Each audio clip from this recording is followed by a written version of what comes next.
I think I probably got my taste from my mother. But I think I probably got the creative aspects of, what I do from my father, who was a very creative, person.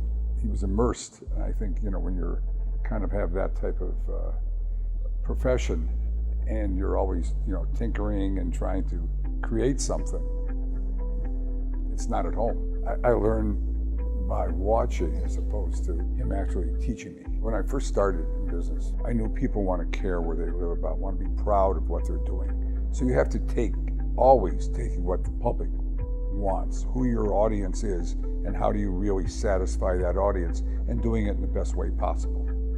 And I think that's always, as a real estate developer, that should be your primary goal. I mean, being successful in real estate is one, solving problems, but also really having a feel of what's going on around you. Details is really what separates a good developer from a bad developer. When people look at Hudson Yards and hear the rail yards, it sat right in the middle. It was like a wasteland in the middle of New York City.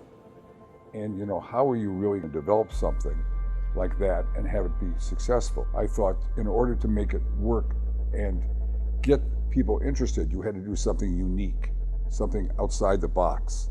We decided we would make it better than anything else. And that's how we would attract people.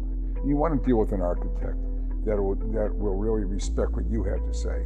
To have great buildings, you need a great developer together with a great architect. And they have to work together and collaborate. You want it to be part of the city, and you want to attract people there, and you want people to feel good about it. So it's selecting the best architects in the world, where people would want to come just to see where they could all work together. And the buildings, had to all be different. They couldn't really be looking like they were all the same, type of architecture or style. I wanted to do something unique. I wanted to engage the public.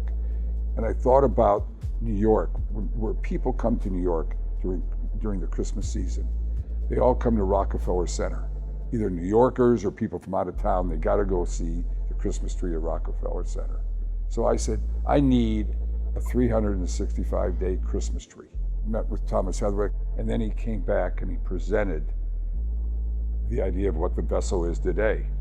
And I saw it, I said, I'll do it. He never believed it, but I fell in love with it the minute I saw it. Totally unique, very iconic, participatory, and would really be something that you could put in the middle that would attract people to come. Hudson Yards is really the greatest example, and probably will be always looked at as the greatest example of a live, work, play environment.